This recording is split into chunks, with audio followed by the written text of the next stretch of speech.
Yo, what's going on, everybody? What's up, Butt Fumble? Oh, Blease, how you doing? Forgive me, I didn't have my mic up. Welcome everybody to the Butt Fumble Sports Divisional Round pregame show as we take you through all four games of NFL Week 20. It's been 19 weeks, 18 of regular season, 1 week of playoffs, and we finally reached the divisional round. And exciting, we have some unbelievable matchups. Butt Fumble Sports and our analysts will take you through every game, the game picks to make, the totals to play, player prop bets as well, everything you need to cash in on the divisional round of the NFL playoffs. So settle in, make sure you're comfortable because we're going to be covering every single game. As we do, we always turn to our analysts. First of all, being Adam. Appreciate Adam joining us. That's Spotter AJ for those following on Twitter at Spotter AJ. Adam, hope you're doing well this evening. How have things gone so far in your NFL playoffs? Yeah, it's been really good. The last 2 weeks, even week 18 and the wild card round, man, I've just been on a roll, knock on wood. So it's been really good. I have to say though, I've been doing this a long time as Wyatt, you and Blease and Lope, I'm sure are the same. But these spreads and these over unders are unbelievable. I mean, if Brett Meyer has any kind of foot yesterday, I don't know what he had going on last night. That puts all 6 games over the total. And then we'll talk about it coming up here. But all the over unders this week are just massive. So the big spreads and stuff, I can't remember an NFL time that they've been so high. But it's been good. We talked last week about the betting splits and the percentage of money going on there. And really, San Fran was the only team that covered when the money was in their favor on the spread from the public. So we'll get a little bit into that tonight. But yeah, all good, my friend.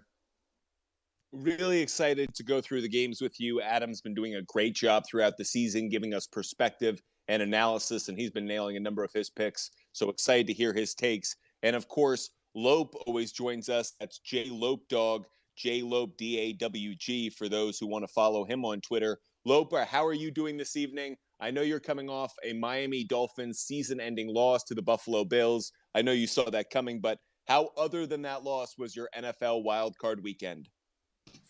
Yeah, it's always tough to see your season end, but they hung in there with the Bills, and compared to last year, where the Bills really seemed miles ahead, it seems like the gap is at least a little bit closer.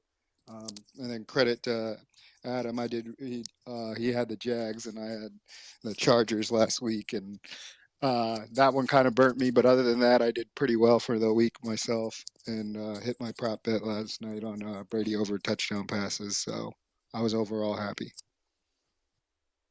Very happy to hear that, Lope. Adam and Lope, like I said, have done a brilliant job throughout the season giving us analysis. We're going to get that analysis from them tonight. If you want to get all of our game picks, the Butt Fumble Sports picks, all consolidated in one place, go to our website, buttfumblesports.com, sign up for the free newsletter. All of my game notes, gambling trends, and picks go into that newsletter. That will come out on Friday. So, what's the difference between tonight's show and what you'll get in that newsletter? Tonight are the early lines, our early impressions of these games. What do we think? Friday is going to lock in after some injury reports come in, final decisions being made. So that's the difference. Tonight is our early line show, taking you through the early lines, first impressions before public money and Vegas maybe wises up. So how are we taking advantage of early lines? That's what we cover in this show tonight. And then on Friday in our free newsletter, if you go to buttfumblesports.com, that will give you all the picks you need for Saturday and Sunday to cash in on all that NFL action. Appreciate all of you joining us. Make sure you're following us at ButtFumble Sports on TikTok, Instagram, and YouTube, and at Sports Fumble on Twitter. The first game we're going to get into of the divisional round is between the Jacksonville Jaguars and the Kansas City Chiefs. Where I see it, the Chiefs are an 8.5-point favorite. This game is going to kick off at 4:30 on NBC on Saturday. Some notes for you before we get into gambling trends. Kansas City is 2-7-1 against the spread in their last 10 games. Patrick Mahomes is 11-18 against the spread as a favorite of 7+ points over the last three seasons. And Doug Peterson is 6-0 against the spread as a playoff underdog in his coaching career. As for more team-specific trends, The favorite is 4-1-1 against the spread in the last 6 meetings between the two teams. The road team is 3-1-1 against the spread in the last 5 meetings between the two. The under is 4-1 in the last 5 meetings in Kansas City, while the over is 8-3 in the Jaguars' last 11 road games, and the under is 5-1 in the Chiefs' last 6 home games. Adam, it's amazing that Trevor Lawrence and Doug Peterson were able to survive Wild Card Weekend with that furious comeback in the second half against the LA Chargers. But meanwhile, Andy Reid and Patrick Mahomes were waiting at home. They're well rested. Is there any chance for the Jaguars to win, or is it just a cover the spread kind of play for you? Yeah, it's going to be tough for them. I know Lope mentioned I had Jacksonville, and that's why you never rip up your tickets, because you just never know what can happen. I mean, I wrote that game off pretty much as a loss, but boy, they came back in the second half in that game with a fury. So this line actually opened up at 10, 51.5, and dropped quickly to 8.5. And I think, to your point, Wyatt, the trends that you spoke of early on there with Mahomes and Peterson is that Kansas City just hasn't been covering these kind of numbers this year. They've been playing a lot more games tight to the vest. These 9, 10, 11, 12, 13-point spreads that we see Kansas City have, they just haven't been covering them. They've been playing games a lot tighter. Now, Kansas City and Jacksonville did play against each other this week at Kansas City in Week 10. Kansas City won that game 27-17. Lawrence did have 259 through the air and 2 touchdowns, but he also was sacked 5 times. Etienne had a pedestrian game, but Kirk actually had a pretty decent game with 9 catches, 105 yards, and 2 touchdowns. And Mahomes was Mahomes, like he always is, 331 through the air, 4 touchdowns, and did have 1 interception. But like I mentioned, Kansas City just hasn't been blowing teams out. So I think this is a game you got to be real careful of. It opened up at 10, like I mentioned, down 8.5. And I think that's, to what you spoke about. So I'm going to sit tight on this one. I think Kansas City in the money line is probably the play here. And wait to see if Jacksonville, if there's a little bit buyback in Kansas City to get that closer to 10. And right now, like we talked about with the betting splits, Kansas City actually is just a slight favorite on the line with the spread at 58%. So it's not 60, 70, 80 like we're seeing on some of these other games. It's actually a little bit more even across the board with the public back in Kansas City minus this 8.5. The over, public is backing the over at 70%, which I'll just tell you right now, all 4 games that we're going to talk about tonight, the public is heavy on the over as well, too. So it's all about turnovers for me. In this game, obviously, I think you can wash out Trevor Lawrence's first half performance last week with 4 interceptions. I highly doubt that's going to happen against Kansas City, and I think they can move the ball enough to try to keep this game close. But Kansas City money line is a safe bet right now for me, and we'll see where the line moves later in the week. And as far as the over and under, 51.5 is a lot of points. It's interesting that it didn't move since it's opened, because 51.5 is a lot of points here too. So I'm going to sit tight on that one and just see where this line settles in towards the end of the week. This Butt Fumble Sports Show is about just what Adam spoke to. How do we take advantage of the early lines? Vegas puts out these early lines. How do we try to take advantage of them before the public money comes down or before some of the sharp money comes down? We want to make sure that we're getting really smart advice. Appreciate Adam going through his breakdown. Now, Jay Lope, Lope, what are your thoughts on this game between the Jaguars and the Chiefs? Chiefs won this previous matchup at Arrowhead earlier this year. Should we expect more of the same this weekend? I am a little scared about the Chiefs line. They haven't covered them, like Adam said, so I'm leaning a little bit towards Jacksonville there. But I am on the over. One thing that stands out is how good Patrick Mahomes was, and the Jags struggle a little bit against the passing game. So I might follow if he said the public was on the over, I'm kind of getting suckered into that too. I definitely see a high scoring game between these 2 offenses. Lope, I'm curious about this. Do you think that the running game of the Chiefs could have a good game? Isaiah Pacheco, Jerick McKinnon, if you're going to play DFS for this weekend, do you think either one of those running backs is worth the play? I'm not so sure, just because they are improving in these big games, and Andy Reid's also the kind to fall away from his run game. I think he's going to put the ball in Patrick Mahomes' hands, the leading MVP candidate, and let him make decisions. If Jacksonville tends to back off or play pass heavy, they might audible, but it's probably going to be a little scary with them being unproven. I'll just say now, Jerick McKinnon has a touchdown in 6 straight games. That's been in the passing game mostly. I feel like he's a really good play to get an anytime touchdown. So that's Jerick McKinnon, anytime touchdown. I think that's a good player prop bet, just given how the trends have gone. Also, Travis Kelce at this time of the year, you always have to consider him for an anytime touchdown. And if you feel strongly that the Chiefs are going to win this game, when you do place down anytime touchdown bets, you may also want to do the option in which you can take an anytime touchdown as well as the Chiefs on the win for the parlay to combine those two just to get your odds in a little better of a place. Going back to this Chiefs-Jaguars game, my immediate thoughts are Doug Peterson's stat that he is undefeated against the spread as a playoff underdog throughout his coaching career. I think that speaks volumes. We saw it last week. His temperament and his coaching style fit the playoffs very well. And I think Andy Reid going up against Doug Peterson is going to be one of the best matchups of the weekend when it comes to head coaches. I'm really excited about it. I think the Jaguars find a way to stay competitive in this game. I think we've seen they have enough weapons. It's not just Trevor Lawrence and Travis Etienne, whether it's Evan Ingram, Christian Kirk, Zay Jones, Marvin Jones. This is a very dynamic offense across the board. The only question for me is, how are they going to block Chris Jones on the defensive line, the defensive side of the Kansas City Chiefs? Because he is a monster, and he's going to put on a lot of pressure up front unless they have a really good scheme. The question is, do you want to try and tire him out early on, get him trying running up the field, do a lot of quick passes to Travis Etienne right behind that defensive tackle position? But you need to do something early in that game that kind of lessens the impact of Chris Jones. I think he's going to have a serious role in this one. And ultimately, I think the difference in this game, at least when it comes to the Chiefs' defensive side of the ball, is experience and the ability to get some pressure. I think they're going to be able to pressure Trevor Lawrence a little bit more, and that will ultimately make a difference. We saw Trevor Lawrence at his worst in the first half of the wild card round. We saw him at his best in the second round. I think you're going to see a mixture here. I do expect him to throw another interception at some point, but I also expect that he'll throw at least 2 touchdowns and have a pretty good game statistically.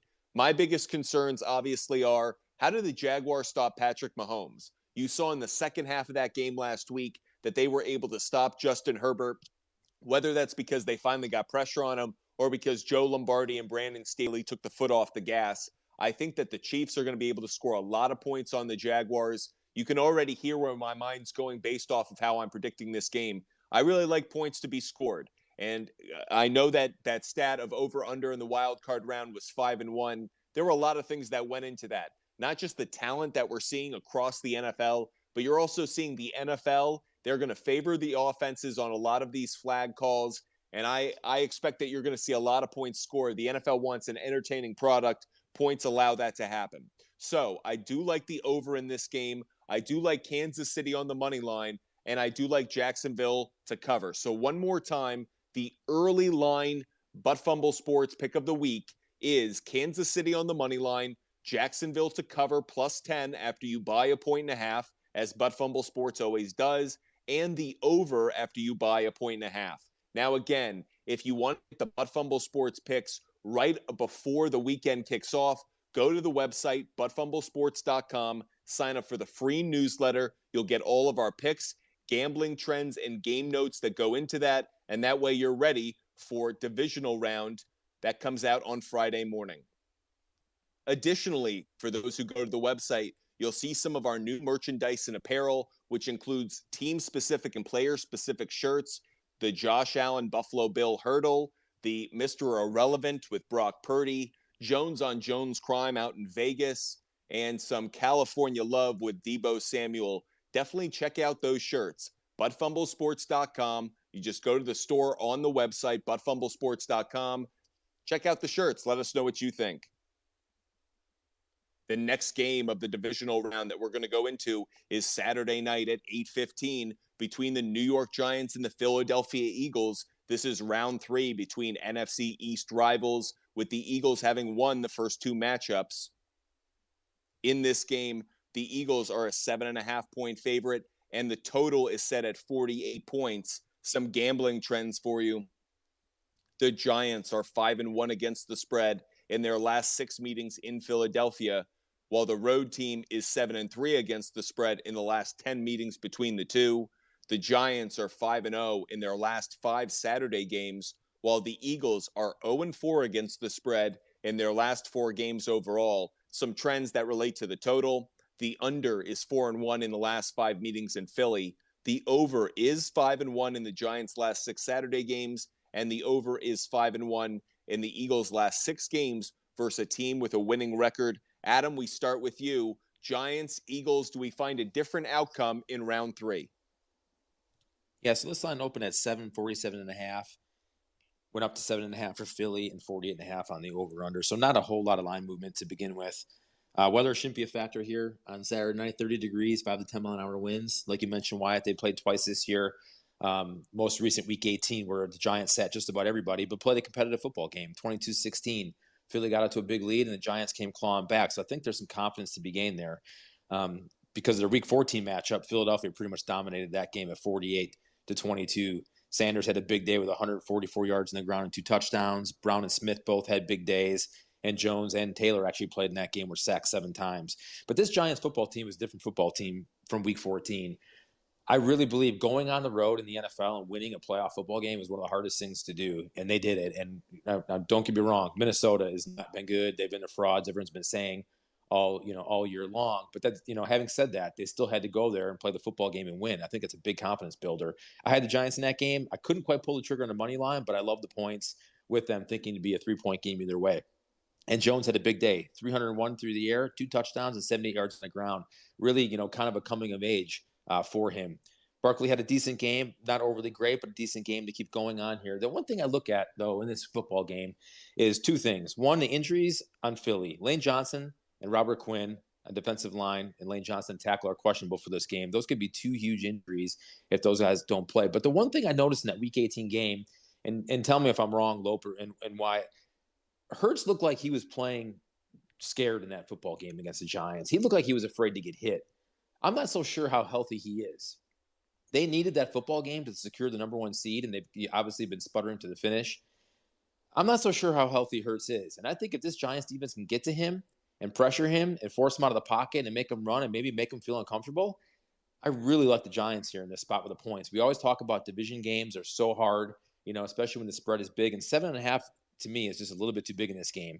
I think Philadelphia, obviously, probably in the money line is a pretty decent play, although I wouldn't be surprised the Giants would end up winning this football game. This team believes right now. They believe in Brian Dable, and Daniel Jones, I think, really rallied the locker room in that game against Minnesota. So I'd just be really careful with this one here with the Giants. I like the Giants in the points. You could do Philly with a teaser and get them down maybe, to right around even or 1. But I love the Giants and the points here. Again, over-under is a little bit too high for me right now. I know a lot of people are back in the over. In fact, 74% right now of the public is on the over. But for me, I like the Giants. And actually, the public is with the Giants right now. The Giants are 70% of the money coming in right now in the spread with the Giants. So I'm actually on that side, which, sometimes it can be a little nervous to be there. But like I mentioned, I think Philadelphia's run defense is going to be a problem with Jones and Barkley. I think they will move the football, but I'm just going to point to Hurts. I don't think he's 100% healthy, and I think that if they get to him and rattle him, this could be a problem for Philadelphia on Saturday night. Some great analysis from Adam. I want to follow up on one thing you said, Adam. I just looked it up. Lane Johnson says he's going to play on Sunday or on Saturday against the Giants. So that's not the team coming out and saying that. That's no doctor. Lane Johnson has said he's going to play. And to your point, I think that makes a massive difference to actually the big point that you made, which is Jalen Hurts comfortable in the pocket? Does he feel tentative? Is he feeling healthy? Lane Johnson being back would certainly add to his confidence level and his reason to feel a bit more secure every time he goes back to throw a pass. Lope, Adam broke that down so brilliantly. Lope, what's your take on this game? Do you feel similarly that the Giants may be a good play, or do you have a bit more confidence in the NFC number 1 seed, Philadelphia Eagles? Yeah, I mean, one of the hardest things to do in football is beat a team 3 times. It's a division game in general, so I think 7.5 is a good number to take the points in the Giants.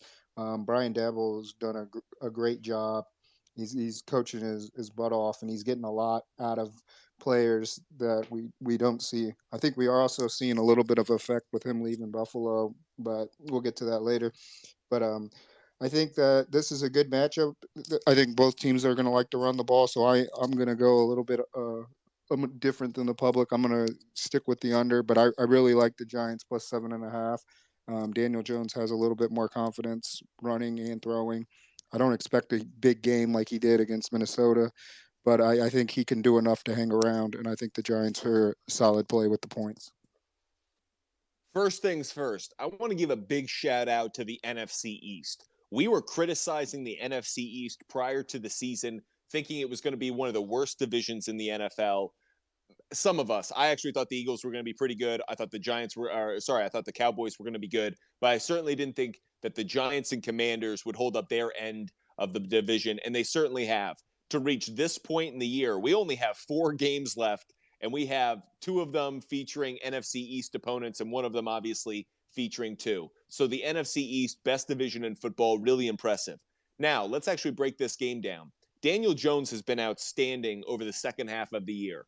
Once he really understood Brian Daboll's system and he stopped turning the ball over, Daniel Jones has been sneakily a top 5, top 6 quarterback in the NFL. And that's not just throwing the ball, that's running it. Now, again, he has played the Minnesota Vikings twice over the last month. That has padded some stats because the Vikings are so bad on defense. But I feel much more confident that Daniel Jones is doing things instinctively. He's not running because he's being told to run. He's running because he sees the lane. He sees the opportunity. We praise Josh Allen, Patrick Mahomes for those kinds of instincts. I think Daniel Jones has that kind of athleticism, but at times he's been tentative. Again, whether it's his coaching or whether he felt the pressure of, I have to perform a certain way or otherwise I'll be criticized. But he appears to be much more free in his decision making and his execution. That gives me a lot of confidence. What doesn't give me confidence is 2 things. One, the Eagles are a great defense. They're not a good defense. They're a great defense, especially when healthy. And now they've had time to get healthy. So I feel very good about the Eagles side of the ball defensively. And second of all, do the Giants really have weapons? I know Richie James has become a receptions machine, and Hodgins and Slayton have played better. But in reality, the Giants wide receivers aren't really division round level. They might be wild card round level, but I don't think they're going to be up to the tier that they'll need to be in this matchup. And because the Eagles have such a good secondary, such a good defense, I think you will see the disparity between the two play themselves out at some point. I think it'll be challenging for wide receivers to get open or to get the big chunk plays that they'll need.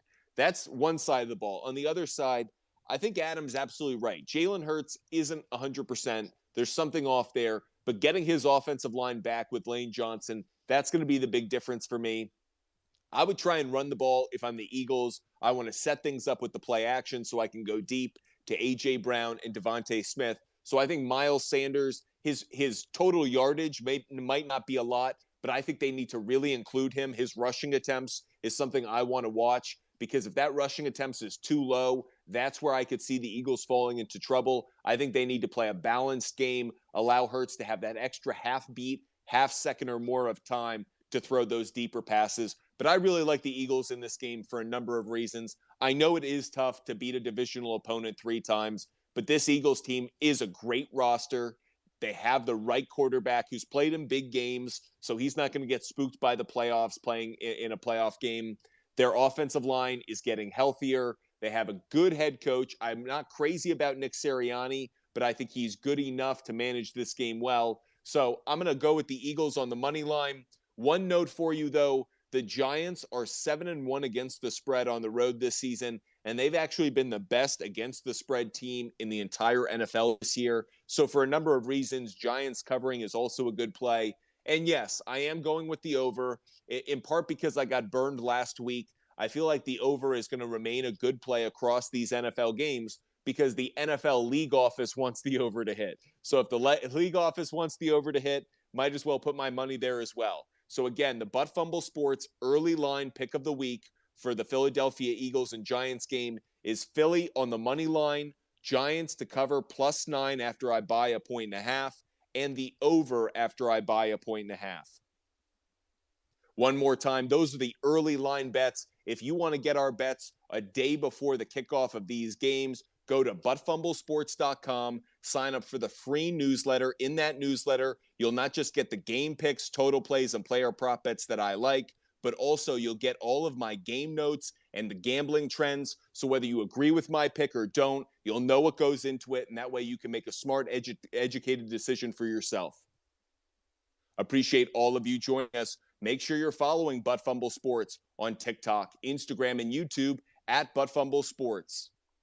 The next game we're going to get into is the first game on Sunday, which kicks off at 3 p.m. between the Cincinnati Bengals and the Buffalo Bills. This one's going to be on CBS. This is the highly anticipated matchup of two teams we thought we were going to see on Monday Night Football a few weeks ago. Obviously, the Damar Hamlin injury changed all of that, but this is a much anticipated game between some superstar quarterbacks, really talented teams, and they're in each other's way if they want to get to the AFC Championship game.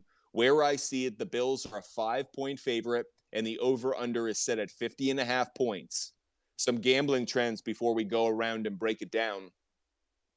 The underdog is 7-2 against the spread in the last 9 meetings between the Bengals and the Bills.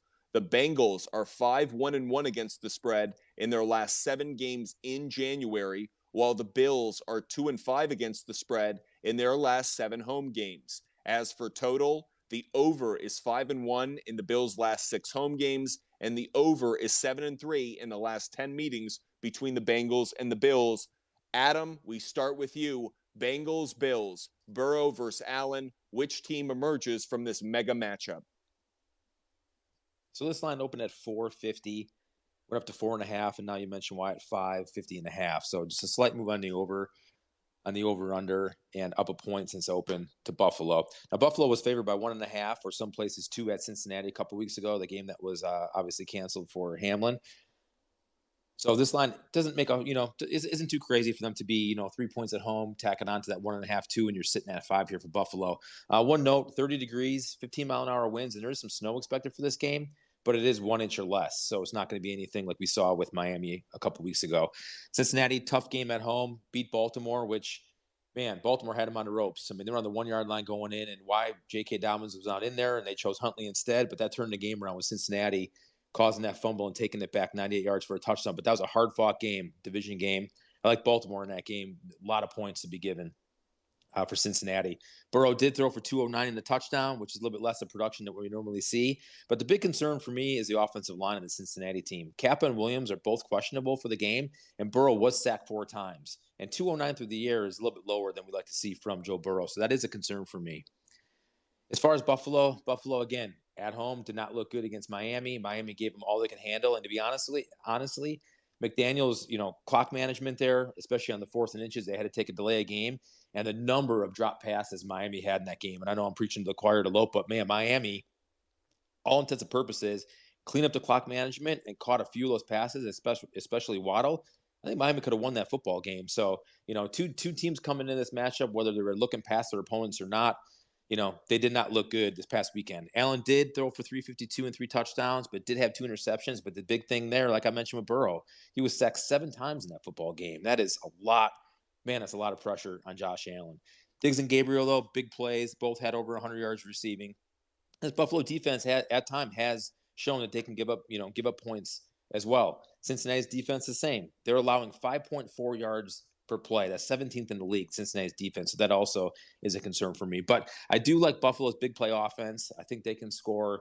Obviously we've seen them score really quickly. Cincinnati does have Boyd and Higgins and Chase. They also can score quickly here too. So this game I'm kind of back and forth on. 5 just seems like an accurate number compared to what they were favored early in Cincinnati. But this line to me says Vegas believes in Buffalo, because right now, looking at the live line, 72% of the money right now is on Cincinnati. And that's not a surprise to me, because Burrow and Cincinnati have been covering machines. So why is Vegas setting this line at 4, 4.5, and up to 5? Right? That's a little questionable to me. So I almost want to lean Buffalo in this game and fade the public on here, just thinking that either Vegas knows something we don't, or they're very confident that Buffalo's going to get the job done in this game, being a 72% clip on Cincinnati. The over, obviously, like I mentioned before, the public is hammering the overs in this game. 79% of the money is on the over. So right now with the offensive line issues with Cincinnati, but like I mentioned, Allen got sacked 7 times in that game. I'm kind of back and forth on what I want to do here. I might just play Buffalo to fade the public for no other reason. But the one line I am looking at in this game is I do like Cincinnati's total team over 21.5. I think this game would lean to the over if it gets there, and I could certainly see Cincinnati scoring 24 points in this game. So right now, I'm going to sit tight on the spread, but I will play Cincinnati's team total over 21.5. It's a great take from you, Adam, and I feel the same way in that I feel like Vegas is setting us up a little bit with that 5-point spread because they're making it too favorable. If this had been set at 4, 3.5, I think we would all feel a different way about it. But because they're setting it at 5, I feel like they're trying to invite you to take the Bengals. And I'll just say this before we get to Lope's analysis. That offensive line of the Bengals is beaten up. They are not healthy. There's a lot of questions there. And what started the downfall of Joe Burrow, not last year, but 2 years ago, it was a poor offensive line. So when the Bengals don't have good offensive line play, Joe Burrow isn't the superstar we saw him be in playoffs past. So anyways, Lope, with that said, what's your take on this game between the Cincinnati Bengals and the Buffalo Bills? I like the Bills to win the game because of, like you said, I think the offensive line is hurt for Cincy, and they're also not able to run the ball. So the Bills will be able to sit back and wait. But I'm thinking that it's going to be a little closer. I got it as maybe a field goal game. So I like Cincy +5. And then 8 of the Bengals' last 9 postseason games have gone under. So I'm leaning towards the under, but I'm not willing to play money on it yet. But yeah, it's definitely going to be a big matchup. And as Adam said, the Bills have a little bit to clean up themselves, particularly Josh Allen making a little bit better decisions and not letting teams hang around and really being able to finish off, and the Bills being able to run the ball really to help Josh Allen. So that's things I'm looking for. I think the Bills ultimately will win, but I think it's a lot closer than 5 points. So a couple things stand out to me. The first being the weather report. Adam brought it up. There is supposed to be some weather, and a website that I go to check weather reports, not just for kickoff, but through each quarter of the game, is NFLweather.com. And when I go and check the weather for Bengals and Bills, the thing it says is dangerously windy and overcast with snow coming in the third and fourth quarter. Dangerously windy. Okay. Well, I've seen in Buffalo what dangerously windy looks like. It was that Patriots game in 2021, and there was no passing. So there's a part of me that wants to sit tight on this game. I know this is an early line betting show, and I will go through my pick, but there is definitely a part of me that wants to see how the weather report shakes out over the next few days. If we get a better sense, if you're going to be able to throw the ball in Buffalo on Sunday, that's obviously going to determine the over-under and could determine the spread as well. Now, if the conditions aren't as crazy and as volatile as they could potentially be, I feel like this is a trap game. The Bills on the money line is an easy play for me. I think Damar Hamlin might show up for this game. I think that would be the bookend of that event in some ways, in that his injury happened when they went to Cincinnati. Now he's coming out leading the team, something like that, against the Cincinnati Bengals, but at home in the playoffs. I wouldn't be surprised. That's a made-for-TV moment. If that happens, the Bills will be emotionally charged. I think we already saw this team knows how to come out early and punch their opponent in the mouth. I wouldn't be surprised if they do that to the Bengals. And I don't think the Bengals have the ability to come back like we would have expected if this offensive line were healthy. I like the Bengals defense. I was really impressed from what I saw from them last week. It was the Bengals defense that really won them that game, but they won't be able to do that against Josh Allen. And I actually think we saw the worst of the Bills in some ways against the Dolphins, and they still put up over 30 points. So if that's as poorly as the Bills are going to play, I feel very confident about them on the money line. I will say I'm going to take Cincinnati to cover +6.5 after I buy a 1.5 for now. I want to see how that public money goes. If at some point I can get the Bills at a good spread, I will absolutely take that. For now, the early line betting play on the spread for me is the Bengals to cover after I buy that 1.5, in part because of how this offense, how Joe Burrow has played in the playoffs in January, he's been consistently covering. So I have to rely on the trends that I've seen unless either the weather or some kind of injury or line movement changes my opinion. But one more time, the Butt Fumble Sports early betting line pick for Bengals and Bills is Buffalo on the money line, Cincinnati to cover plus 6.5. And I am considering the over, not touching that right now. Want to wait, get the weather report, understand if those dangerous winds are going to play a factor. So not touching the spread, the over under right now, but I am considering the over if the weather isn't going to play a factor. For all of those joining us, make sure you follow us at Butt Fumble Sports on TikTok, Instagram, and YouTube, and go to our website, buttfumblesports.com. You can sign up for a free newsletter that will provide all of my picks all in one consolidated newsletter that comes out on Friday morning. That's the game pick, total play, player prop bets, everything you need, as well as gambling trends and game notes, so you can make the decision for yourself whether you want to tail my pick, fade my pick. Entirely up to you, but you'll be provided all of that information. We want to provide you that service for free in that consolidated newsletter. And while you're there, check out some of our shirts. A hurdling Josh Allen, Mr. Irrelevant, California Love from Debo Samuel, Jones on Jones Crime, the Butt Punt. You'll want to check out these shirts. ButtFumbleSports.com. Everything the real sports fan needs. The final game of the divisional round, off at 6:30 on Fox, is between the Dallas Cowboys and the San Francisco 49ers. Where I see it, the 49ers are a 3.5-point favorite, and the over-under is set at 45.5 points. Some gambling trends before we go around and break this one down.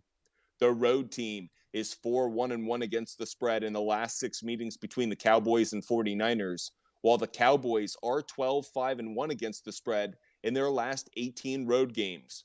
The 49ers are 12-2 against the spread in their last 14 home games. Now let's get to the total, some trends there.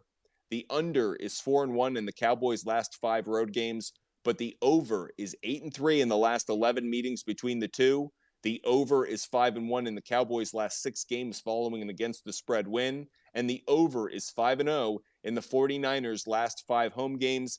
Adam, lots of trends we put out there, but we also just saw 2 impressive wins from these 2 teams. The 49ers took care of business to start the wild card round. The Cowboys took care of business to end it. Which team emerges victorious from the divisional round?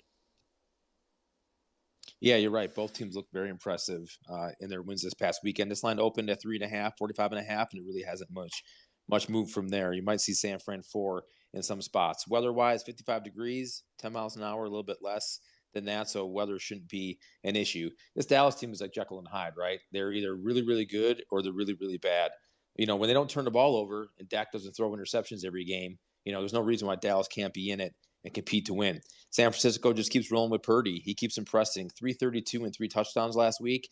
He just doesn't make any mistakes. A little bit slow in the first half, but boy, they really turned it on in the second half. And like we mentioned all year long, he's relying on this running game with McCaffrey. Debo Samuel was a shot in the arm for this team this week. You could see the difference he makes coming back. Ayuk had a big game, and of course, his defense. Now, the defense did give up 136 yards and 2 touchdowns to Metcalf. But, you know, this defense, for the most part, gives this offense more possessions. And, you know, the more possessions, they can control the clock and take care of the football game that way with Purdy. The one question I have is Dallas. You know, Dallas hadn't won, especially on the playoffs, forever. Early 90s, I believe, is the stat. How are they going to bounce back from this? I kind of look at this game like TCU. Like TCU shouldn't have been there in that game against Michigan, and then they won, and then they kind of like were deflated against Georgia. Was this win for Dallas too big? Was this what they needed to get the monkey off the back? And now they have to travel to San Fran and try to get it done out there? I'm not sure they can do that. I think this win was such a huge shot in the arm for them in McCarthy, but now they got to go out to San Fran and possibly the most overall best team in the league, and with the way Purdy's playing right now in San Francisco. So I give that edge to San Fran. Now, on the same side of that coin, you know, on the other side of the coin, the glass slipper on Purdy. Does he keep playing the way he's playing? They're asking him not to do too much. He's being efficient, not turning the ball over, relying on this running game, relying on this defense. And if you ask me which one of the two I believe in. I believe more in Purdy than I do Dallas getting back up to try to come out here and play this football game. So the splits right now are 69% of the money is on San Fran, which is not a surprise to cover, and 78% of the public right now is on the over. So not much of a surprise there because San Fran has been putting up a lot of points. One key injury in this game is Jason Peters, the tackle for Dallas. That could be big if he plays or not. He is questionable. That could be something to watch there. But for me, I'm just not going to overthink it. I think San Fran right now might be the most possible, possibly the best team in the NFL right now. And laying 3.5, I buy that down to 3 or 2.5 and take San Fran. As far as the over under, I think I would lean a little bit to the under because I think Dallas is going to be in check. I think San Fran is going to stop the running game and make Dak try to beat them. And I think Dak does have an interception or two in this game. And the running game for Dallas just hasn't been that great, as we noted the last couple of weeks. So I think San Fran stops the run, puts the ball in Dak's hands. He can't get it done. So I do like San Fran to pull away late in this game, but I do like the under. I think they will keep Dallas in check. And much to the team total in Cincinnati, I just mentioned that I like in the previous game, I actually like the team total for San Fran here over 24.5. They've been scoring a lot of points here as of late. And I think with the extra possessions that they'll get from their defense or a turnover or two will lead to some quick points here. So San Fran, minus 3.5, lean towards the under, and I'll play San Fran's total team over 24.5. To the point Adam made, the last time the Dallas Cowboys won a road playoff game was in the 90s, and it was against the 49ers. And famously, that was at the game in which afterwards Jimmy Johnson said to a loaded locker room, "How about them Cowboys?" Well, if the Cowboys are able to go on the road and win against the 49ers this time, potentially setting up a matchup with the Philadelphia Eagles or the Giants in the NFC Championship game, I can assure you Mike McCarthy won't just be dancing with the chain. We'll get something out of him that's a bite, or Jerry Jones, a sound bite that will be worthy of another decade worth of play. That said, Lope Dog, what do you think about this one between the Cowboys and the 49ers? Can Brock Purdy, as Adam so perfectly said, keep that glass slipper on his foot? Or will Dak Prescott emerge after one of the best games of his NFL career? Yeah, we're all just waiting for Purdy to make a rookie mistake or stumble a little, but it just hasn't happened. Shanahan's been able to keep him pretty mistake free with help. A lot of credit goes to Purdy, of course. I have the over as far as the over under goes. I'm going to go a slight lean to the over. I'm not sure that I'm willing to play money on it yet. Each of the 49ers last 4 games have gone over. I think Vegas is still selling their offense short, and Deebo Samuel really does help them. And Dallas's defense can't have follies. The only thing that I'm worried about is I think the big advantage is on the other side. I think San Francisco's defense is very suffocating, and Dak's not going to have all day to throw like he did against Tampa's pass rush. I'm not sure how Todd Bowles wasn't able to get any pressure. Maybe he doesn't have a good pass rusher, but I don't think it's going to be as easy for Dak. Nick Bosa is going to have to be doubled, if not tripled, with a chip on every play. It screws up a lot of what you want to do, and their secondary is pretty tough as well. So I like San Fran. I think it's the strongest play for me in the week. They're really good at home. I've had them as one of the best teams in football since midseason, and they've only come on stronger. So I'll take San Fran and swallow the 3.5, and I'll look towards the over on a slight. Much like Adam and Lope, one of the things that stood out to me is the emotional roller coaster that is the Dallas Cowboys, and how they go from haughty to humble. And when the Cowboys are at their best, they're humble, and they're not arrogant. They're not acting like they're America's team. They're the butt of every Stephen A. Smith joke. And when they're concentrated on trying to disprove the haters, they are really good. When they start feeling themselves, that's when the Dallas Cowboys always lay an egg, slip on the banana peel, make that colossal mistake. What concerns me now is that has shifted. I really liked Dallas last week on the money line. It was one of my favorite plays, in part because I really thought that the Dallas Cowboys benefited from that loss to the Commanders because it humbled them. They learned a lot about what they needed to do to be better. Now they're feeling really good about themselves after beating up on Tom Brady and the Buccaneers. They're going to San Francisco, and the 49ers are waiting for them. I think that 2-day difference, Jerry Jones complained about that That 2-day difference for the 49ers and the Cowboys will absolutely play a factor in terms of rest and recovery. And you have the additional travel for the Cowboys. So a lot of these other these other factors or variables is in the 49ers' favor. But that said, Micah Parsons is a great player. Nick Bosa is a great player, but it's about who they're going up against. I'd rather have the 49ers offensive line going up against Micah Parsons than I'd have the Cowboys offensive line.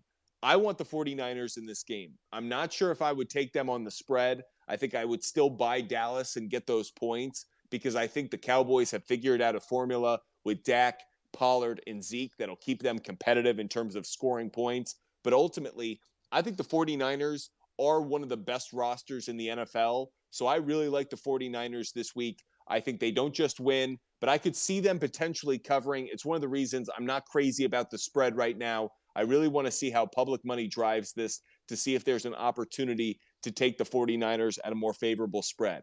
But for now, at least, the Butt Fumble Sports early line pick of the week for 49ers and Cowboys is San Francisco on the money line, Dallas to cover +5 after I buy a 1.5.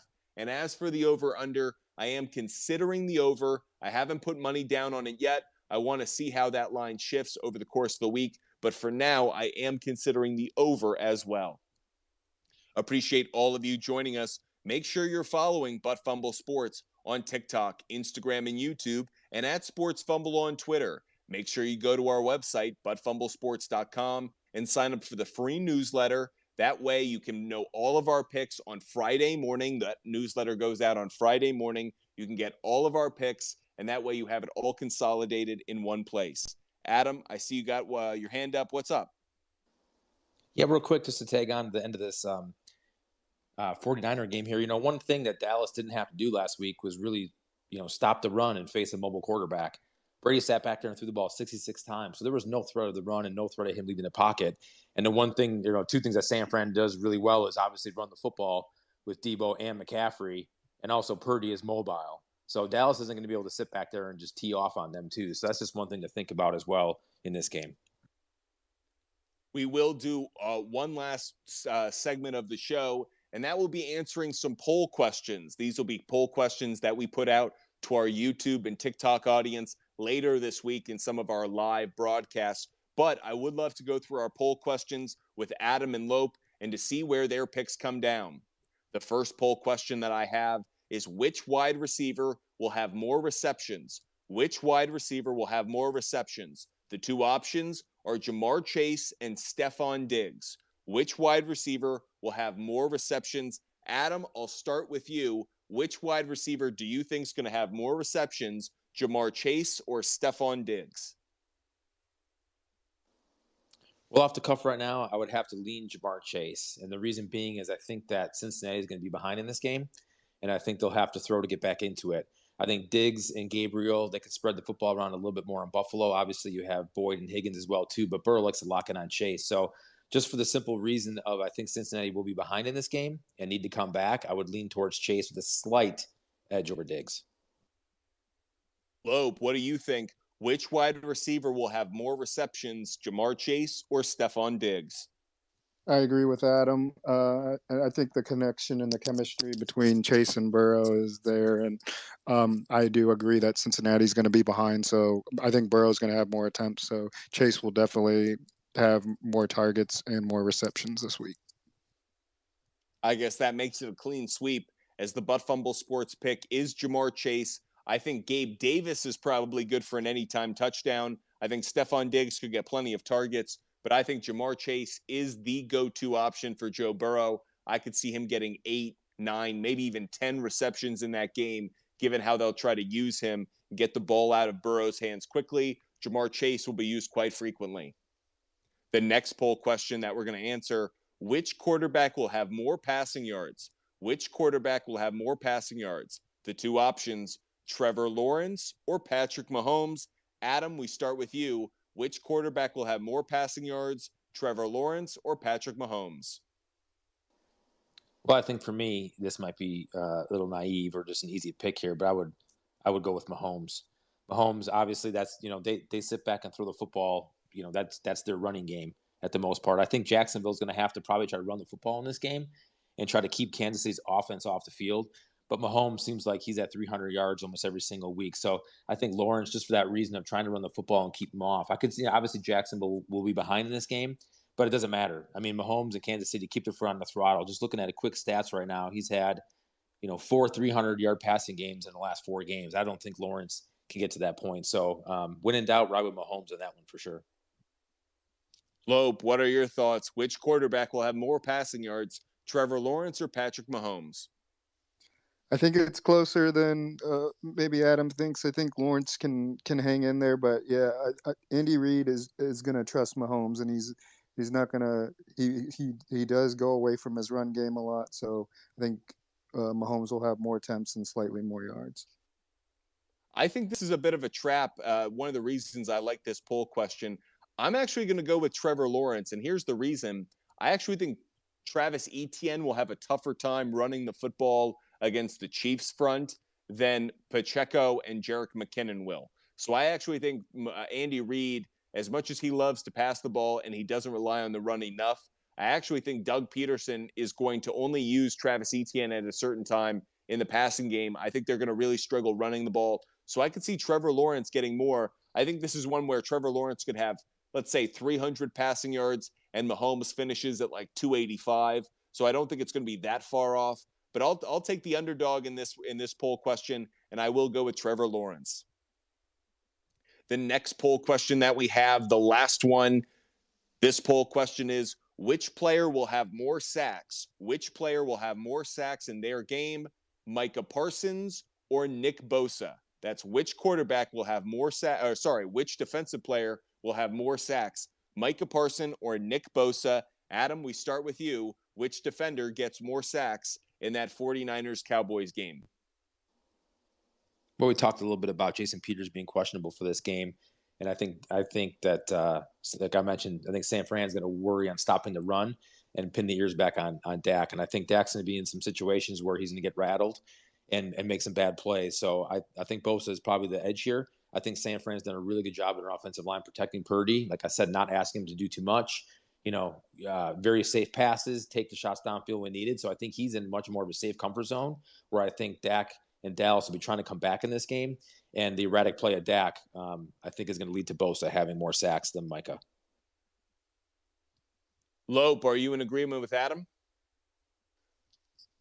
I'm gonna lean towards Micah Parsons. I think that Dan Quinn's got to learn into not really use him in coverage and just turn him loose and let him rush the passer here and try to off kilter Purdy. If Dallas is going to have any chance, they have to double or triple Bosa, roll Dak away from him. I just don't see them giving him a chance in any way. So I think Bosa will have an effect, but he's going to free up other guys because he's going to get all the attention.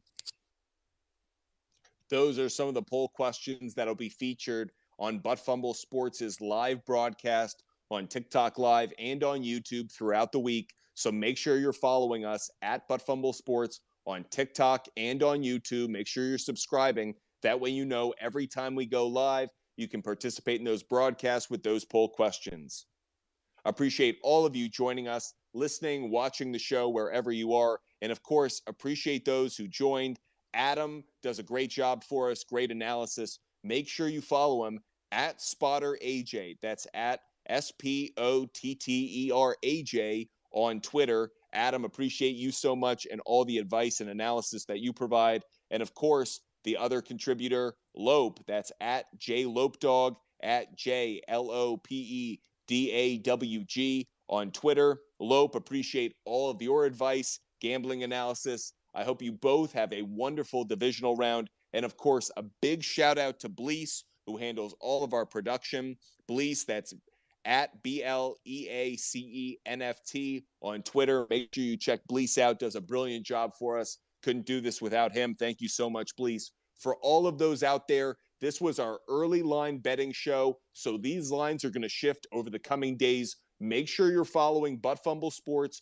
Go to buttfumblesports.com, sign up for the free newsletter. That way on Friday morning, you'll get a newsletter featuring all of our picks, game pick, total plays, and player prop bets all in one newsletter. It will be updated to reflect weather, injuries, and other notes. And in that newsletter, you won't just get the picks, you'll also get the gambling trends and game notes that go with it. So whether you want to tail us or fade us, you'll be made smarter by signing up for that newsletter. Appreciate all of you joining us. Have a wonderful night. Make sure you're following Butt Fumble Sports. We look forward to joining you again throughout the week, so make sure you follow us. Have a great evening.